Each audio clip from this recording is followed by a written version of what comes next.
Bismillahirrahmanirrahim. Alhamdulillahi rabbil alamin. Wa ashhadu an la ilaha illallah wahdahu la syarika lah syahadatan nadakhiruha dhakhiratan yaumiddin. Wa ashhadu anna sayyidana Muhammadan abduhu wa rasuluhu afdalul anbiya wa sayyidul mursalin. Allahumma salli wa sallim wa barik wa karrim wa majid wa azim ala sayyidina wa habibina wa syafi'ina wa gurrati a'yunina wa maulana Muhammadin wa ala alihi wa sahbihi ajma'in wa la hawla wa la quwwata illa billahil aliyyil azim. Amma ba'd. Subhanaka la ilma lana illa ma 'allamtana innaka antal alimul hakim. Rabbi shrah li sadri wa yassir li amri wa halul 'uqdatam min lisani yafqahu qawli wahdi qalbi wa saddid bihi lisani. Allahumma arinal haqqa haqqan warzuqna ittiba'ah wa arinal batila batilan warzuqna ijtinabah waj'alna minal ladzina yastami'una al-qawla fayattabi'una ahsanah. Nawaitu ta'allum wa ta'lim wa tadhakkur wa tadhkir wal naf'a wal intifa' wal ifadah wal istifadah wal hatha 'ala at-tamassuki bi kitabillah wa sunnati rasulih wa du'a ila al-huda wa dalalata 'ala al-khair ibtigha'a wajhillahi wa mardatihi wa qurbihi wa thawabihi subhanahu wa ta'ala. Wa sallallahu ala sayyidina Muhammad wa ala alihi wa sahbihi wa sallam walhamdulillahi rabbil alamin. Assalamualaikum warahmatullahi wabarakatuh. Qala al-musannif rahimahullah wa nafa'ana bihi wa bi ulumihi fid dharain amin radhiyallahu ankum. Wan nadhari fi baitil ghair bi ghairi itsni. Dan termasuk di antara kemaksiatan mata adalah ketika kita mengintip isi rumah orang lain tanpa izin. Bahkan menurut sebagian ulama seperti Syekh Ibn Hajar Al-Haytami, dosa semacam ini, dosa mengintip isi rumah orang lain tanpa izin mereka, itu minal kabair, termasuk dosa besar. Kenapa? Karena perbuatan mengintip isi rumah orang lain tanpa izin pemilik rumah tersebut bisa menyebabkan halalnya darah mata kita. Bisa menyebabkan halalnya darah mata kita. Artinya kalau misal ada orang mengintip rumah orang lain, kemudian yang punya rumah menculek matanya sampai keluar biji bola matanya, gimana halal itu? Maka tentu akibat seperti ini tidak mungkin kecuali dikarenakan oleh dosa yang besar. Tidak mungkin menjadi halal darah seorang muslim kecuali disebabkan oleh dosa besar. Abdullah bin Abbas radhiyallahu ta'ala anhuma wa radhahuma pernah melihat Ka'bah, memandang Ka'bah. Ketika selagi memandang Ka'bah, Abdullah bin Abbas mengatakan, wahai Ka'bah, Allah telah memuliakan kamu, Allah telah mengagungkan kamu, Allah telah mengistimewakan kamu. Tapi ketahuilah, kehormatan, darah, nyawa, harga diri daripada seorang muslim lebih agung di sisi Allah daripada kehormatanmu. Kalau kehormatan Ka'bah saja wajib kita hargai, apalagi kehormatan seorang muslim. Darah, nyawa, anggota tubuh, keselamatan anggota tubuh seorang muslim wajib kita jaga. Tidak menjadi halal kecuali pasti disebabkan oleh dosa besar. Tidak menjadi halal apa yang wajib kita jaga kecuali pasti disebabkan oleh dosa yang besar. Karena itu Rasulullah sallallahu alaihi wa ala alihi wa sahbihi wasallam pernah bersabda, man ittala'a fi baiti qaumin bighairi idznihim. Barang siapa yang ngintip rumah suatu kaum tanpa izin dari mereka, rumah seseorang tanpa izin pemiliknya, faqad halalahum ayyaqfa'u 'aina, maka telah menjadi halal bagi kaum pemilik rumah tersebut untuk mencungkil matanya. Karena itu termasuk adab ketika kita bertamu ke rumah orang buta dan tuli terhadap isi rumah orang lain. Jangan kemudian kalau kita sudah masuk rumah orang, toleh sana, toleh sini, kepingin tahu, penasaran, kepo kalau orang bilang sekarang. Kemudian ada apa, aib di rumah ini yang bisa aku bongkar, apalagi kalau sudah masuk rumahnya orang buta dan tuli, apapun yang dia lihat, apapun yang dia dengar, jangan dibawa keluar. Sayyidina Utsman bin Affan radhiyallahu ta'ala anhu warḍah kalau sudah bertamu ke rumahnya orang seperti patung. Gimana? Dingkluk. Bukan tolah-toleh, dingkluk seperti patung. Kalau nggak dijak ngomong sama yang punya rumah, yang nggak dangak. Kenapa? Khawatir melihat sesuatu yang itu sebetulnya merupakan aib bagi pemilik rumah, misal. Karena itu jenengan ini, maaf kalau punya pakaian dalam jangan dijemur di luar. Itu aib. Itu sesuatu yang kalau kita pakai ditutup. Kenapa kalau nggak kita pakai dijemur di luar? Itu aib. Orang berpikir macam-macam. Orang berpikir macam-macam dengan melihat, maaf, pakaian dalamnya kita. Orang tuh berpikir macam-macam, terutama perempuan. Bukan hanya perempuan, laki pun pakaian dalamnya taruh, simpen di luar, simpen di dalam, jangan dijemur di luar. Kenapa? Memalukan. Saya heran kalau ada suami melihat pakaian dalam istrinya dijemur di luar nggak cemburu. Saya heran kalau ada seorang bapak ibu punya anak perempuan dewasa sudah remaja, pakaian dalamnya dijemur di luar, nggak khawatir itu. Laki-laki yang melihat kemudian berpikir macam-macam nanti, bahkan bisa ujung-ujungnya yang nanti macam-macam lagi, lebih parah lagi. Oh, celana dalamnya, maaf, oh BH-nya, berpikir macam-macam. Seharusnya kan ditaruh di dalam. Itu kalau kita pakai, nggak kita buka itu. Itu kalau kita pakai nggak kita buka, ditutup. Kalau dalam kondisi nggak kita pakai tetap ditutup. Kenapa? Aib. Aib sebetulnya. Karena itu Sayyidina Utsman bin Affan pas di rumahnya orang dingkluk, nggak dijak ngomong, nggak dangak. Kenapa? Khawatir kapan dangak ngelihat sesuatu yang nggak pantas. Nggak pantas. Pernah sekali waktu Rasulullah Sallallahu Alaihi Wasallam ketika beliau ada di rumah, ada satu orang ngintip rumah Rasulullah Sallallahu Alaihi Wasallam. Cuman Rasulullah nggak tahu. Setelah itu dikasih tahu oleh Jibril. Ya Rasulullah, kata Jibril, tamumu ini tadi sebelum masuk rumah ngintip. Apa kata Rasulullah? Lau a'lam annaka tanzurni la ta'antu bihi fi ainik. Sungguh, kalau aku tahu kamu tadi ngintip isi rumahku, kebetulan satu Rasulullah bawa sisir, tak culek kamu, kata Rasulullah. Seandainya aku tahu, tak culek. Karena itu disyariatkan bagi kita kapan bertamu ke rumahnya orang untuk minta izin. Karena apa? Karena jangan sampai kita nggak minta izin kemudian menjatuhkan pandangan kepada apa yang nggak pantas. Orang sekarang enggak diintip sak lego-legoe. Kalau perlu pintunya dicek buka apa gak? Lo apa boleh buka?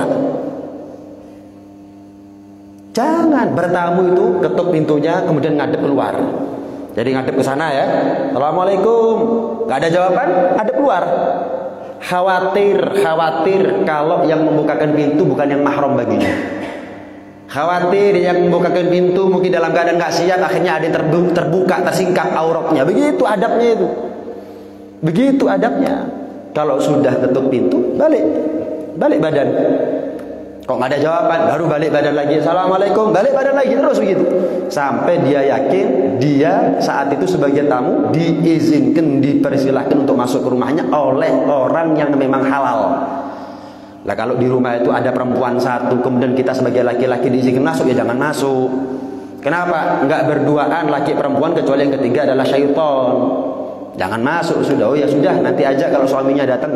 Selesai. Gitu seharusnya ya. Ini adab bertamu.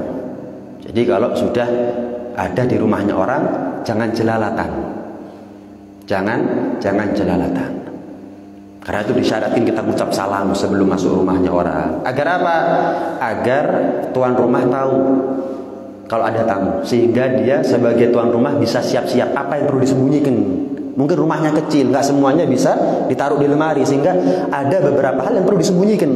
Ini kalau tahu tamu saya, malu saya, disembunyikan mungkin. Assalamualaikum. Coba kalau nggak ada salam, orang bludas-bludus masuk rumahnya orang, akhirnya terbongkar semuanya, ada aib daripada penghuni rumah tersebut. Makanya disyaratkan salam, disyariatkan yang namanya izin, agar kita tidak melancangi walaupun hanya dengan mata isi rumahnya orang lain. Itu lancang namanya. Ngelancang itu bukan hanya dengan tangan, dengan mata itu juga bisa dikatakan ngelancangi. Kenapa? Menggunakan atau memanfaatkan sesuatu tidak dengan izinnya. Melihat rumahnya orang lain tanpa izin, itu adalah perkara yang disebut melancangi. Dalam hal ini termasuk dosa besar. Dan ini adalah dosa besar yang banyak orang nggak tahu, dan banyak orang yang menganggap remeh itu semuanya. Kan itu sebagai bentuk tanggung jawab ketika kita dikasih ilmu oleh Allah Subhanahu wa taala seperti saat ini, adalah mengamalkan ilmunya. Jangan sampai kita memposisikan diri sama seperti orang yang nggak tahu. Kalau nggak tahu, pantas ngelakoni. Lawang kita tahu kok ngelakoni, berarti kan nggak tanggung jawab sama ilmu. Ilmu itu kan nikmat, berarti nggak disyukuri dong. Bentuk syukur, bentuk mensyukuri nikmat berupa ilmu adalah mengamalkan. Dan mengamalkan ilmu adalah bentuk tanggung jawab atas nikmat ilmu yang sudah Allah berikan kepada kita, yang belum tentu Allah berikan kepada orang lain. Naam. Wa ghairi dzalik, dan termasuk di antara kemaksiatan mata itu adalah musyahadatul munkar min ghairi ingkar. Melihat sesuatu yang mungkar tapi nggak diingkari, padahal dia mampu untuk mengingkarinya. Rasulullah sallallahu alaihi wasallam pernah bersabda, "Man ra'a minkum munkaran falyughayyirhu biyadihi." Barang siapa di antara kalian, kata Nabi, yang melihat satu perbuatan mungkar, maka rubah. Dengan apa? Dengan yad, dengan tangan. Maksudnya apa? Dengan kuasa. Rubah kemungkaran yang kita lihat dengan kuasanya kita. Enggak semua orang bisa kita ingkari kemungkaran mereka dengan tangannya kita, enggak semua orang. Tapi ada beberapa orang yang bisa kita ingkari kemungkaran mereka dengan tangannya kita. Contoh siapa? Suami kepada istri. Suami kan punya kuasa lebih kepada istrinya untuk ngatur. Contoh lain, orang tua kepada anak. Dengan tangannya, dengan kuasanya, orang tua punya hak lebih untuk ngatur anaknya. Sehingga ketika orang tua melihat kemungkaran daripada putra putrinya, rubah dengan tangan. Jangan tahu-tahu, wis pokoknya hati saya nggak ridho. Nggak bisa, wong kita bisa dengan tangan kok. Pernah Al-Habib Husain bin Muhammad bin Tahir Al-Haddad radhiyallahu ta'ala anhu arda, melihat ada satu orang bapak-bapak punya anak perempuan, usia sudah balik, tapi pakaiannya terbuka. Pakaiannya terbuka. Maka Al-Habib Husain bin Muhammad bin Tahir Al-Haddad itu ngasih nasihat, "Pak, saya mau tanya, Pak." "Ya, Bib, mau tanya apa, Bib?" "Saya mau tanya, kira-kira kalau anak perempuan Bapak pakai rok, pakai baju, kemudian dibuka sama orang lain, ngamuk nggak?" "Ngamuk, Bib." "Lah kok anaknya perempuan sampean pakai baju, terlihat pahanya, terlihat dadanya, kok nggak ngamuk sampean?" Sampean malah ngasih kesempatan itu. Coba kalau orang lain buka, ngamuk nggak? Ngamuk. Lah kok sampean nggak ngamuk? Subhanallah. Lihat, kalau kita punya anak perempuan pakai baju, Dipelorotno ya kira-kira. Ngamuk enggak? Dibuka roknya. Ngamuk enggak? Tapi bapak dhewe jarno. Orang tuanya sendiri membiarkan. Kalau melihat kemungkaran rubah, kalau bisa dengan tangan, dengan tangan. Tangan maksudnya apa? Bukan pukulan, bukan kekerasan, bukan apa-apa. Dengan kuasa. Orang tua punya kuasa kepada anaknya. Suami punya kuasa kepada istrinya. Kakak punya kuasa kepada adiknya. Atasan punya kuasa kepada bawahannya. Atasan kalau melihat ada pegawai yang nggak sholat, suruh sholat. Kalau nggak pecat. Kenapa? Kalau sudah nggak bisa dipercaya sama Allah, ya sudah. Apalagi sama kita. Kalau sama Allah aja khianat, apalagi sama kita. Ketika orang lain, atasan lain, kalau mau kerja sama saya jangan sholat, jangan sholat, jangan sholat. Kita imbangi dong. Kalau mau kerja sama saya sholat. Begitu seharusnya. Ya, kita enggak. Saudaranya kita diintimidasi dalam ibadah, kita diem. Malah kalau ada pegawai kerja sama kita, sholat nggak ngurus. Dari mana kita bisa mengharapkan kejujuran dan amanat dari orang yang sama Allah aja nggak amanat dia? Kasih nikmat nggak kurang-kurang, dikasih sehat bolak-balik, kasih panjang umur sampai sekarang nggak syukur walaupun cuma sekedar sholat 2, 3, 4 rakaat. Kemudian mau berharap amanat kepada kita, ngasih apa kita sama dia? Allah aja ngasih lebih kepada dia nggak disyukuri, apalagi kita. Itu adalah taghyir biliyad. Kalau melihat kemungkaran, rubah dengan kuasa. Jadi jangan mentok-mentok, pokoknya saya nggak pakai hati loh. Kalau nggak mampu, lah kalau mampu, itu pun nggak langsung pakai hati. Kalau nggak bisa langsung dengan kuasa, maka dengan fabilisane. Kalau kita melihat kemungkaran, tidak mampu kita untuk merubahnya dengan kuasa, dengan tangan, ya rubahlah dengan nasihat. Kalau nggak mampu, baru pakai hati. Orang yang melihat kemungkaran nggak ridho dengan hatinya, wadzalika af'aful iman, itu paling rendahnya iman. Jadi nggak bisa kalau kita melihat kemungkaran kemudian tahu-tahu nggak ridho pakai hati, nggak bisa. Harus ada tahapan. Apa itu? Pakai tangan. Kalau nggak mampu baru pakai lisan. Kalau nggak mampu baru mentok-mentok pakai hati sudah. Wis, yang penting saya nggak ridho. Nggak ridho jangan dikumpuli. Nggak ridho tapi dikumpuli. Akrab bersahabat ini namanya bohong. Karena tuh kalau kita kepingin tidak dalam keadaan serba salah, ngelihat kemungkaran, ngasih nasihat nggak bisa, kuasa nggak punya, mentok-mentok pakai hati, tapi jangan ngumpuli. Maka kalau kita nggak kepingin dalam keadaan serba salah seperti ini, terpojok seperti ini, dilematis seperti ini, jangan gampang-gampang kumpul sama orang yang ahli mungkar. Biar nggak ngelihat. Kalau nggak ngelihat, nggak ada kewajiban apa-apa kita. Lah kalau kita ini senengnya ngumpul sama ahli mungkar terus, tapi setiap ngelihat kemungkaran menang. Saya nggak ridho dengan hati, tapi kumpul, ya bohong dong. Nggak seneng sama api, tapi deket sama api. Untuk memadamkan nggak bisa, tapi kumpul sama api, ya keliru, bunuh diri itu namanya. Kalau ngelihat api padamkan. Kalau nggak bisa pakai air, ya minimal pakai tiupan. Kalau nggak menjauh, sebagai tanda saya nggak ridho, saya nggak seneng sama api, makanya saya menjauh. Begitu caranya. Kita kan sering mengalami kondisi terjebak. Waduh, lah kok ngene arek-arek. Ini mau ngasih nasihat, ya opo? Ini mau amar ma'ruf nahi mungkar, ya repot. Sebetulnya kalau kita mau jujur, yang salah kita juga. Kenapa kita memposisikan dalam posisi terjebak? Jauhi, bukan putus silaturahmi, tapi menjaga jarak. Kenapa? Khawatir ketika saya dalam posisi melihat mereka perbuatan mungkar, saya nggak bisa apa-apa, dan termasuk saya nggak maksiat tapi dianggap maksiat oleh Allah Subhanahu Wa Taala. Saya tidak melakukan apa yang mereka lakukan, tapi saya dianggap maksiat dan berdosa oleh Allah Subhanahu Wa Taala. Lagi pula resiko gitu. Kita kumpul sama ahli mungkar itu resiko. Ya. Dikatakan oleh ulama, musyahadatul fisqi wal fusak. Melihat kefasikan atau orang-orang fasik, tuhawin amral maksiyah. Itu kita akan menganggap, oh fasik ini nggak apa-apa, Oh, perbuatan semacam ini al-galbi anha, dan ujung-ujungnya kalau kita sering melihat kefasikan, kemungkaran, hati nggak lagi ingkar sama seperti hal-hal seperti itu. Padahal tadi sudah dijelaskan, kalau nggak bisa dengan kuasa, ya dengan lisan. Kalau nggak bisa, mentok-mentok dengan hati. Kalau sudah hati nggak ingkar sama sekali, ya nanti akhirnya dia ikut-ikutan tertular. Jadi menjauh dari ahli mungkar itu memberikan keuntungan. Pertama, nggak tertular kita, insya Allah aman.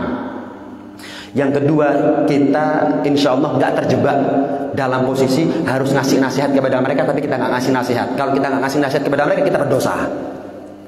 Jadi menjauh itu cari aman, bukan merasa lebih baik daripada orang lain, bukan, cuma cari aman. Podo lorone, sama sakitnya. Masa sakit ketemu orang sakit ditambah parah sakitnya, perlu dikarantina orang seperti itu. Kita pun juga perlu menjauh dari orang seperti itu. Kenapa? Khawatir ketularan. Ya kalau dokter, lah kalau kita bukan dokter, kalau ulama mungkin bisa menegur. Kalau kita bukan ulama, kalau orang soleh insya Allah kumpul sama mereka nggak ketularan. Lah kalau kita menjauh adalah cara aman. Ya cuman sekedar cari aman, bukan merasa lebih daripada orang lain atau bukti kalau kita ini sombong. Oh gak gelem kumpul ambek aku, sok suci. Bukan begitu, bukan sok suci. Podo rusuh nih, mereka gelem tambah rusuh. Oh sok sehat, bukan, sama sakitnya. Cuman saya sebagai orang yang waras, namanya orang sakit, nggak mau kumpul sama orang sakit. Mana ada orang sakit kumpul orang sakit? Tak mengagar-agaruan sakitnya. Menjauh hanya sekedar untuk cari aman. Kalau memang kita nggak punya kesempatan untuk memberikan nasihat kepada mereka. Kalau memang kita nggak punya kesempatan untuk memberikan nasihat kepada mereka. Karena itu dikatakan juga oleh ulama, mughatatul fasik qurbanun ilallah. Menjauh dari orang-orang fasik itu ibadah. Menjauh dari orang-orang fasik itu adalah ibadah. Wis, nurut sama Nabi. Nurut sama Nabi. Jangan bersahabat, jangan kumpul kecuali kepada dua orang. Rasulullah sallallahu alaihi wasallam pernah bersabda, la tashab illa ahada rajulain. Jangan kumpul kecuali kepada dua orang. Siapa? Yang pertama, rajulun tata'allam minhu syai'an min amri dinik fayanfa'uk. Kumpul sama orang yang bisa kamu gali ilmu darinya sehingga dia memberikan manfaat kepada kamu. Jangan kumpul kecuali sama orang yang bisa memberikan manfaat agama kepada kamu. Dia punya ilmu, cari ilmu dari dia. Tanya jawab kek. Kemudian ambil ilmunya, tiru akhlaknya, sehingga kita kumpul sama dia, kita mendapatkan manfaat dari dia. Ini yang pertama. Yang kedua, aw rajulun tu'allimuhu syai'an fi amri dini fayaqbal minka. Atau kumpuli orang yang bisa kamu transfer ilmu kepada dia dan dia menerima. Kalau nggak kumpul untuk belajar, ya kumpul untuk ngajar. Kata ulama, kalau nggak keluar rumah untuk ngajar, ya keluar rumah untuk belajar. Selain dari itu jangan keluar rumah. Kenapa? Ketularan sama fitnahnya zaman, atau dia dalam keadaan terjebak oleh fitnahnya zaman. Gak nurut sampai arek-arek ini cari sombong. Nanti kalau saya diajak kemana sama mereka, ternyata diajak ke tempat yang gak bener, saya repot, nolak repot, nurut repot. Paling enak jangan keluar rumah, kecuali belajar atau mengajar, atau tentunya kewajiban-kewajiban lain seperti bekerja, sekolah, dan seterusnya. Tapi untuk kumpul jagong nyangkruk sama orang yang ahli mungkar, bahaya. Nggak ada baiknya sama sekali buat kita semuanya.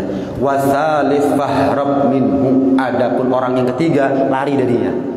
Yaitu siapa? Kita ngasih nasihat, nggak bisa. Kenapa? Nggak terima. Dikasih nasihat, nggak mau. Atau kumpul sama orang yang nggak punya ilmu. Ya kita mau kita ambil manfaat dari dia apa kalau begitu? Cukup dua orang ini, belajar atau mengajar. Belajar atau mengajar. Makanya Rasulullah SAW juga pernah bersabda, la tusahib illa mu'mina. Jangan kamu ini bersahabat kecuali kepada orang yang beriman. Al-akhillau yawma idzin ba'dhum li ba'din aduwwun illal muttaqin. Teman itu nanti di akhirat satu sama lain saling nyokot, kecuali orang yang bertakwa. Cari teman yang kalau dia masuk surga cari-cari kita. Kalau dia masuk surga panggil-panggil namanya kita. Kumpuli teman seperti ini. Jangan kumpul sama teman yang kalau dia mungkin masuk neraka cari-cari kita. Walaupun kita nggak maksiat, cuman dia tahu ya Allah, tapi dia diem,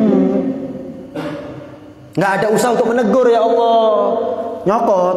Karena yang namanya orang itu kalau susah golek wong liyane, golek bolo untuk susah sama.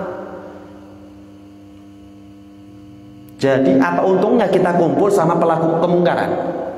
Kita ini nggak negur karena menghormati keputusan hidupnya mereka, nanti di akhirat dicokot kita. Apa perlunya? Rugi dunia akhirat dong kita kalau begitu. Kita kumpul sama orang yang mabuk misalkan, nasehati gak iso. Kita menegur dengan kuasa, nggak punya kuasa. Katanya nggak ridho dengan hati, tapi dikumpuli. Kita akrab sama mereka dalam rangka menghormati mereka. Ternyata nanti di akhirat mereka nyokot kita kapan masuk neraka. Buat apa? Kita menghormati mereka, ternyata nanti di akhirat nyokot kita. Panggil-panggil namanya kita sebagai bukti, mereka nggak terima. Kalau mereka masuk neraka sendirian nggak terima. Mereka maunya kita juga masuk neraka bersama mereka. Lalu kan air susu dibalasnya itu baik. Kita ini mau akrab sama mereka biar nggak dianggap sombong dan seterusnya. Nggak tahu di akhir dicokot. Makanya jangan dikumpuli mumpung di dunia. Kecuali kita punya tujuan yang positif. Apa itu? Merubah. Mampu nggak permasalahannya? Masalahnya orang seperti kita ini termasuk saya, antara ketularan sama yang baik dengan ketularan yang jahat, lebih gampang ketularan yang jahat. Itu masalahnya. Beb, saya ini kumpul sama mereka niatnya untuk merubah, Beb. Berubah, kamu yang berubah jangan-jangan gitu. Saya mau tanya, sehat kumpul sama orang sakit, yang sakit jadi sehat apa yang sehat jadi sakit? Yang sehat jadi sakit, itu masalahnya. Seringnya begitu sudah. Hampir gak ada orang sakit kumpul yang sehat, yang sakit jadi sehat. Gak ada itu. Kecuali yang sehat dokter. Lah permasalahannya kita mau merubah mereka, kita dokter bukan? Bukan. Wis ngadoh. Cari aman. Cari aman. Kita kumpul 40 hari sama ahli zikir. Belum tentu setelah 40 hari kita ahli zikir. Seminggu kumpul tukang miso fase kita. Seminggu aja. Itu masalahnya manusia. Lebih gampang ketularan sama yang elek daripada apa yang api. Jadi kalau kita mau berubah, pikir mateng-mateng. Jangan-jangan saya yang malah ketularan. Wis. La tusahib illa mu'mina. Jangan kumpul, jangan bersahabat kecuali sama orang beriman. Kenapa? Orang beriman itu kalau nanti masuk surga panggil-panggil namanya kita. Ya Allah, saya pernah hadir pengajian sama fulan ya Allah. Ya Allah, saya pernah hadir majelis sama fulan ya Allah. Ya Allah, saya pernah ziarah sama fulan ya Allah. Cari yang kalau mereka potensi masuk surga, cari-cari namanya kita. Kalau sekedar untuk masuk neraka nggak usah golek bolo, melbu dewi iso kita ini. Naudzubillah. Tapi untuk masuk neraka, nah kita butuh bantuan. Kalau masuk neraka kita untuk masuk surga kita butuh bantuan. Untuk masuk surga kita butuh bantuan. Untuk masuk neraka kita nggak butuh bantuan. Lalu aku dicokot hanya untuk masuk neraka, nggak perlu. Masuk sendiri bisa kita kalau sekedar masuk neraka. Tapi kita nggak mau. Yang maunya kita adalah masuk surga. Masalahnya kita ini belum tentu mampu secara pribadi untuk masuk surga. Golek bolo. Barangkali saya nggak pantas, tapi saya dipanteskan oleh Allah berkat fulan, berkat teman saya yang soleh ini. Gara-gara dipanggil sama dia saya masuk surga. Begitu seharusnya. Jadi tambah teman, tambah lebar potensi kita untuk masuk surga. Jangan tambah teman, tambah lebar resiko kita masuk neraka. Belani opo? Belani opo? Kita cari teman yang rusak, ngerubah, belum tentu ketularan, beresiko nanti di akhirat kita dicokot. Belani opo kalau gitu? Belani opo? Nggak ada, nggak ada. Rugi total dunia akhirat. Ya buat apa?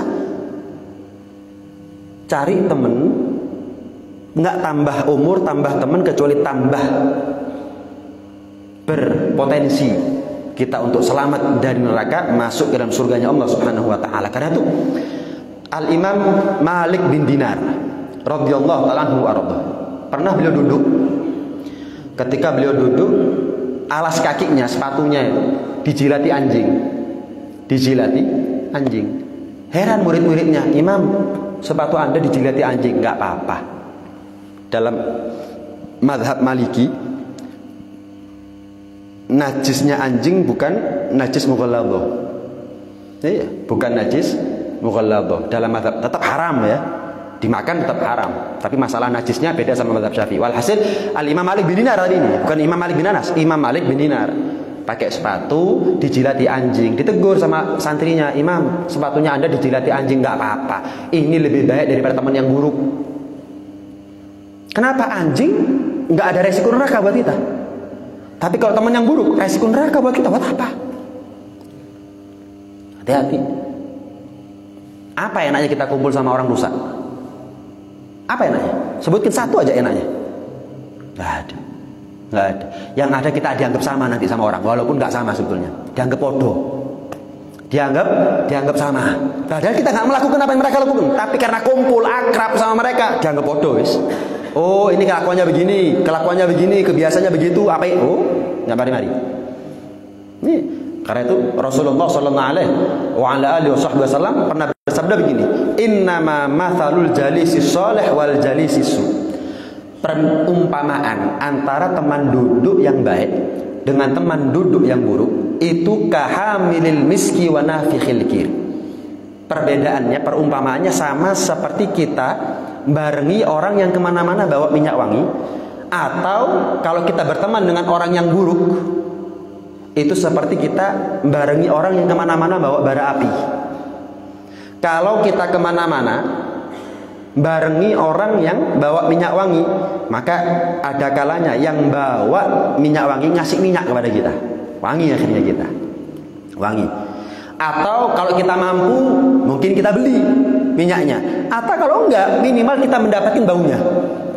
Barangkali dikasih hadiah, atau kalau enggak barangkali dijual saya beli, atau kalau enggak saya mendapatkan manfaatnya, baunya. Sayyidina Umar bin Khattab radhiyallahu ta'ala anhu wa radha. Iya. Sayyidina Luqman Al-Hakim. Luqman Al-Hakim, beliau berpesan kepada putranya, "Wahai putraku, liyakun awwalu syai'in taksibuh ba'dal iman billah akhan shadiqa." Putraku, setelah kamu iman kepada Allah, cari yang pertama kali yang kamu cari adalah teman yang baik. Setelah kamu iman, wahai putraku, kepada Allah, nggak ada yang perlu kamu lakukan kecuali cari teman yang baik. Kenapa? Fa innama mathaluhu kamathali syajarah. Karena teman yang baik itu seperti pohon. In jalasta fi dhilliha adhallatka. Kalau kamu duduk di bawahnya pohon, memberikan keteduhan buat kamu, naungan kepada kamu. Atau kalau enggak, wa in akhadta minha at'amatka. Atau kalau pohon itu berbuah, kamu ambil buahnya. Atau minimal pohon itu kalau kamu duduk di bawahnya, enggak pohon tidak memberikan madharat, tidak memberikan malapetaka kepada kita sama sekali. Cari teman yang baik. Cari teman yang baik. Seperti pohon. Kalau enggak untuk tempat berteduh, ya kita petik buahnya. Atau kalau enggak, ya yang penting kita nggak dapat madharat dari dia. Yang penting kita nggak dapat madharat dari dia. Wis, cari teman seperti itu.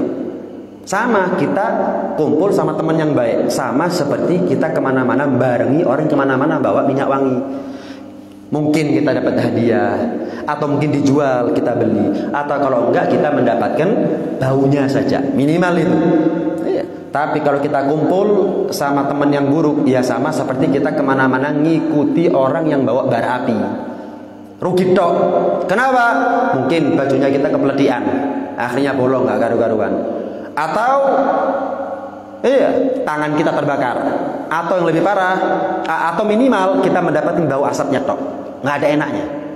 Kepledian nggak enak, terbakar apalagi, atau mendapatkan asapnya nggak enak. Apa enaknya kumpul sama orang yang nggak baik? Tapi ingat, ini bukan dalil kita merasa lebih baik dari orang lain, bukan itu. Ini pesannya Nabi kok. Masa Nabi ngajari kita sombong? Bukan.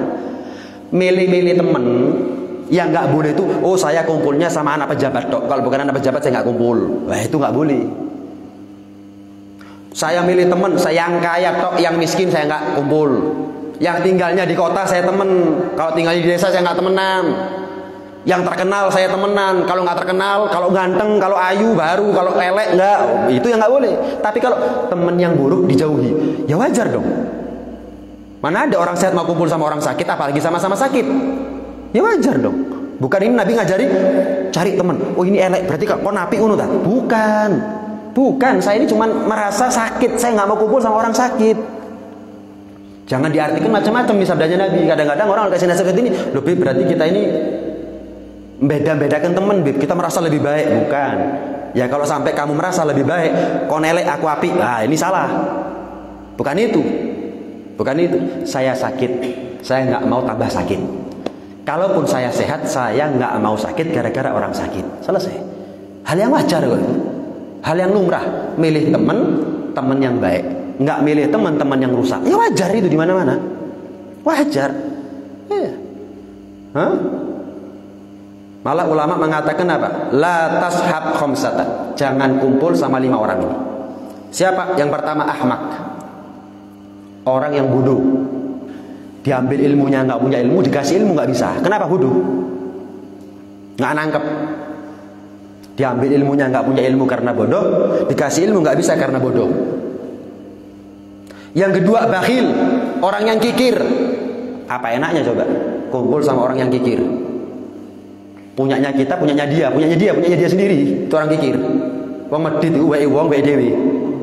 Wae dhewe. Itu orang kikir. Wong medit itu biasanya jaluan, lek dijaluk gak gelem.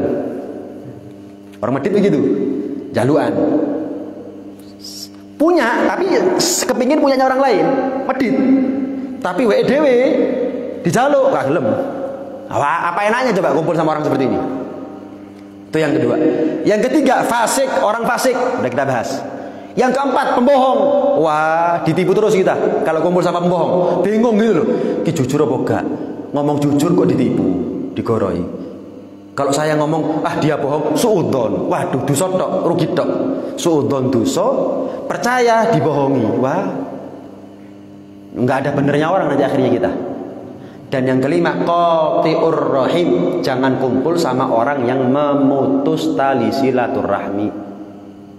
Kenapa? Innar rahmata la tanzilu ala qaumin fihim qati'. Rahmatnya Allah nggak akan turun kepada suatu kaum yang di situ ada yang memutus tali silaturahmi. Jadi gara-gara dia orang lain nggak dapat rahmatnya Allah. Gara-gara dia yang memutus tali silaturahmi, orang lain nggak dapat rahmatnya Allah. Lah gimana dia itu? Pelaku utamanya, biang keroknya. Lah kalau kita kumpul sama orang yang memutus tali silaturahmi, akhirnya kita kena getahnya.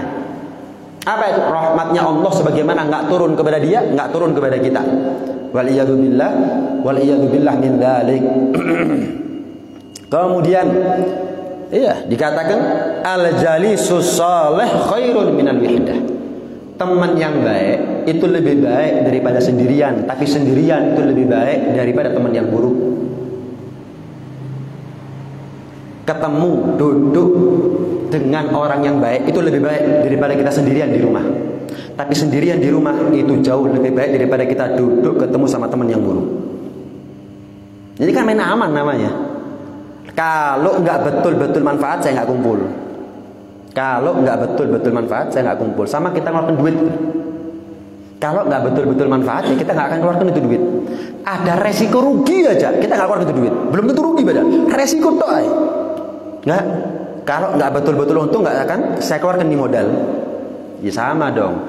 Kalau kumpul sama orang nggak betul-betul manfaat, saya nggak kumpul. Betul manfaat baru saya kumpul. Itu prinsip seharusnya. Kalau begitu enak.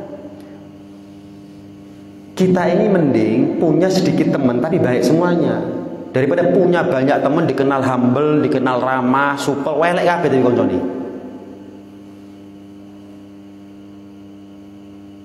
Kita pikirkan loh nasibnya kita nanti di akhirat. Mending dianggap kuper gak apa-apa.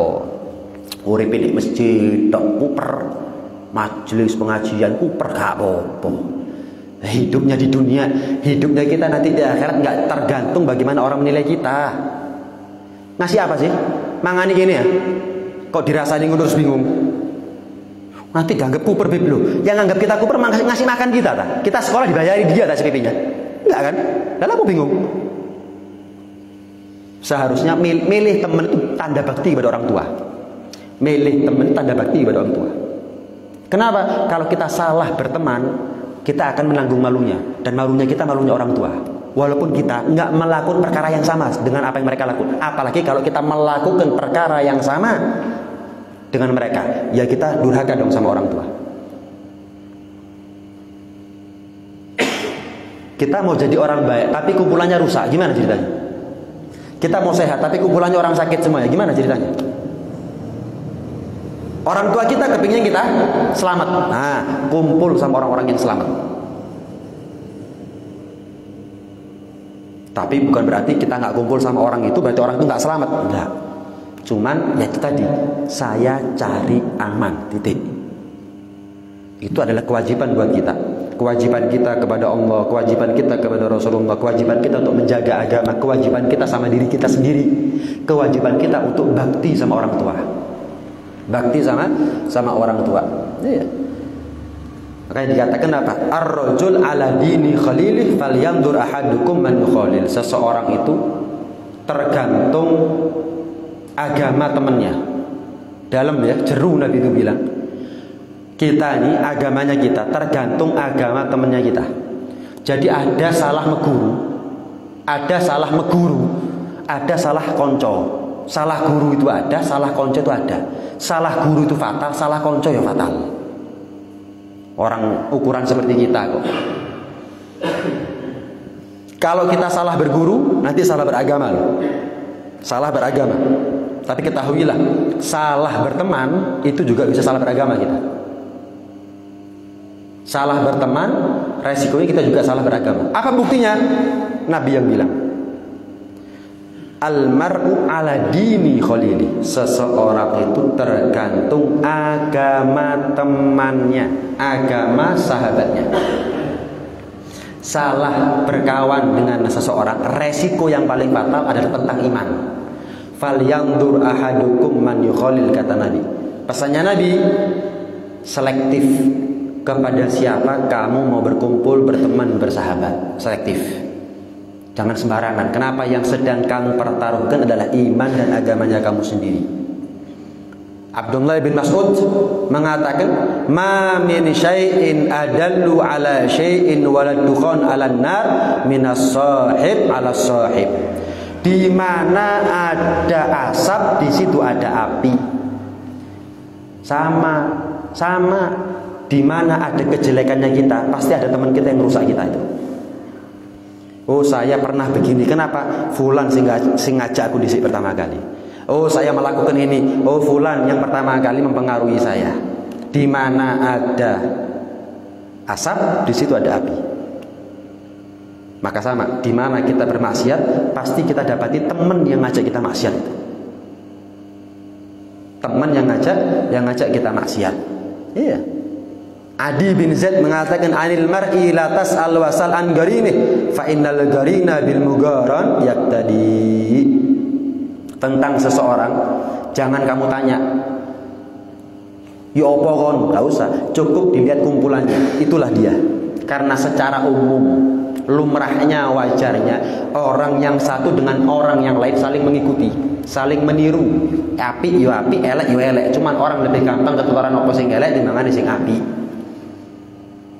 Jadi kalau kita ini durung rabi, jomblo, kumpulannya rusak, alamat susah rabi wis. Kenapa? Orang anggap bodoh. Orang akan anggap sama. Loh, nah kalau sudah menikah, Beb, gak apa-apa berarti. Ya saaken bojomu. Kenapa? Saaken ya fulanah duwe bojo koyo ngono. Padahal enggak gitu, cuman kumpulannya begitu masalahnya. Apalagi kalau sudah punya anak. Seakan ya fulan, kenapa punya bapak seperti itu, punya ibu seperti itu, padahal kumpulannya tok. Jadi orang tuh, loh itu suudon berarti orang loh. Yang bikin orang suudon siapa? Orang nggak boleh suudon, tapi menyebabkan orang lain suudon kepada kita juga nggak boleh. Orang nggak boleh suudon sama kita, tapi kalau kita menyebabkan orang itu suudon sama kita, ya kita sendiri yang salah. Sepeda motor parkir di depan rumah, nyala mesinnya, dicolong, sing salah sopo? Mosok maling itu sing salah? Dua-duanya salah. Yang suudon salah. Tapi yang menyebabkan orang itu suudon ya awake dhewe ya padha salah ya lek ngono. Lah kumpulanmu koyo ngono, akhirnya orang suudon sama kamu. Ya nggak salah orang suudon, ada penyebabnya. Lah kalau sudah kamu benar kumpulannya orang-orang baik kok disuudoni, mereka mutlak salah. Sepeda motor sudah betul-betul dikunci, digembok kalau perlu. Masuk pagar CCTV hilang sian. Oh, kurang ajar temenan nih maling berarti. Nekat. Sama. Kalau kita sudah milih kumpulan, milih pergaulan, kok sih disuudoni, salahnya mereka. Tapi kalau kita disuudoni gara-gara kita juga yang salah. Jadi setiap kita memilih teman, pikir, saya ini punya bendera. Saya ini punya bendera. Apa benderanya saya? Orang tua. Apa benderanya saya? Suami. Apa benderanya saya kalau perempuan sebagai istri? Apa benderanya saya kalau sudah punya anak sebagai orang tua? Jadi kalau kita rubuh, benderanya juga ikut rubuh. Kalau kita salah menempatkan posisi bergaul dengan siapa, orang akan menganggap kita sama. Akhirnya bukan hanya kita yang dikorbankan, nama baik keluarga kita dikorbankan, nama baik suami istri kita dikorbankan, nama baik anak putra putri kita juga dikorbankan. Akhirnya anak kita nanti gede-gede dianggap sama nanti. Waliyadzubillah. Efeknya panjang. Pengaruhnya panjang kalau kita salah berkawan, salah bersahabat dengan seseorang. Terakhir, Sayyidina Umar bin Khattab radhiyallahu ta'ala anhu warḍah mengatakan, "Ma u'tiyal 'abdu ba'dal islami nikmatan khairan min akhin salih." Tidak seorang hamba diberi satu nikmat oleh Allah setelah nikmat Islam yang lebih baik daripada nikmat memiliki teman yang baik. Fa idza wajada ahadukum wuddan min akhihi falyatamassak bih. Maka kalau kita betul-betul sudah mendapatkan teman yang baik, maka pegang erat-erat. Pegang erat-erat. Karena memiliki teman yang baik di zaman yang penuh fitnah seperti ini susah. Kalau punya ceklong. Tingkah lakunya bisa ditiru, kebiasaan hidupnya baik semuanya, nggak pernah ngajak kita macam-macam, omongannya baik, tingkah lakunya baik. Kalau punya teman seperti itu langka, cekel, jangan sampai hilang, jangan sampai hilang. Ini kalau kita punya teman baik, tapi kan bukan nabi ya. Sebaik-baiknya teman kita bukan malaikat, ada salahnya kurang lebih. Ake api ini mengenai elek kok, cekelen. Oh, kalau kepingin punya teman yang sempurna, gak tahu salah blas, ya nggak mungkin, mustahil. Kenapa? Kita sendiri bukan nabi kok kepingin punya teman seperti nabi ini gimana? Timbang gitu loh. Kita ini kepingin diperlakukan sama orang sempurna sih, tapi kalau kita sama orang nggak mau sempurna, kon kurang lebih ya mbak aku, tapi dia nggak mau kurang lebih sama orang lain, beling itu namanya. Kalau kita punya teman baik, tapi pernah mengecewakan kita, entah sengaja kurang lebih. Kenapa? Aki-aki di mana elek cekelen. Fal yatamasak be cekel, pegang. Pegang. Kita nggak mungkin mendapati teman yang sempurna memperlakukan kita dengan baik mulai awal sampai akhir, mulai kenal sampai mati, nggak mungkin. Kenapa? Temannya kita bukan nabi, tapi ingat kita juga bukan nabi. Temannya kita bukan malaikat, tapi ingat kita juga bukan malaikat. Jadi kalau kita bukan nabi, bukan malaikat, jangan berharap punya teman seperti nabi dan malaikat. Kurang lebih aja. Tapi kalau sudah banyak teman, ada teman banyak eleknya daripada bagusnya, jauhi. Tapi bukan putus silaturahmi, cuman sekedar jaga jarak. Assalamualaikum, waalaikumsalam. Bukan putus silaturahmi, bukan merasa sombong lebih baik dari dia, enggak. Assalamualaikum, waalaikumsalam. Di telepon gampang wis, jangan mau sudah. Dolin nih. Kenapa? Banyak eleknya daripada baiknya. Sa elek-elek wong ana api. Sejelek-jeleknya orang ada baiknya, tapi sebaik-baiknya kita ada jeleknya. Jadi sok sempurna, kemudian kita berharap punya teman yang sempurna. Nabi itu temannya nggak ada yang sempurna, musuhnya luar biasa. Kita bukan nabi, bukan malaikat, tapi punya teman yang sempurna, nggak punya musuh, nggak mungkin. Jadi kalau kita ngelihat orang lain, sa elek-elek konco ono api. Tapi bukan berarti ono api terus dikumpuli, dilihat ake api, ya pakai elek, lek ake elek ya ojo, resiko. Tapi yang bagus tetap katakan bagus, tiru. Sebaik-baiknya kita tetap ono elek. Nah kalau kita sadar sebaik-baiknya saya ada jeleknya, ojo gampang mutungan, ojo gampang ngambulan, dikainano titik ngambul. Padahal temennya baik sebetulnya, temennya soleh sebetulnya. Akhirnya nggak punya temen sama sekali akhirnya dia. Kenapa? Dia menuntut temennya sempurna sama dia. Nggak mungkin. Temen banyak baiknya daripada jeleknya. Wis yang jelek kurang lebih, kemudian yang baik dipegang. Punya teman banyak jeleknya daripada baiknya, yang baik ditiru, diambil, tapi jangan dikumpuli karena banyak jeleknya. Selesai. Itu adalah kewajiban buat kita semuanya. Mudah-mudahan kita diselamatkan oleh Allah daripada fitnahnya zaman. Mudah-mudahan kita dijadikan orang-orang soleh sehingga kita punya teman-teman yang soleh. Mudah-mudahan kita dijadikan orang tua yang soleh, solehah, kakak adik yang soleh, solehah, orang tua yang soleh, solehah, dan putra putri yang soleh, solehah. Amin Allahumma amin. Amin ya rabbal alamin. Rabbana anfa'na bima 'allamtana, rabbi 'allimna alladhi yanfa'una, rabbi faqihna wa faqih ahlana wa qarabatin lana fi dinina mahal kutri untha wa dzakar, rabbi wafiqna wa fiqhum lima tartadi qawlan wa fi'lan karama warzuqil kulla halalan daima wa akhilla atqiya ulama nakhdha bil khair nufa kulla syar. Rabbana sulih lana kulla syu'un wa agirra birridha minkal uyun waqdi anna rabbana kulla duyun qabla an ta'tiyana rusulan manun waghfir wastur anta akramu man satar wa salatullahi taqshal mustafa man ilal haqqi da'ana wal wafa bi kitabin fihi linnasi shifa wa ala al-ali al-kiram syurafa wa ala sahbi masabihil ghurar.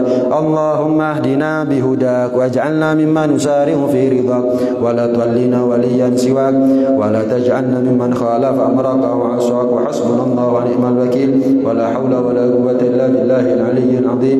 Wa sallallahu ala sayyidina Muhammad wa ala alihi wa sahbihi wa sallam. Alhamdulillahi rabbil alamin. Al-Fatihah.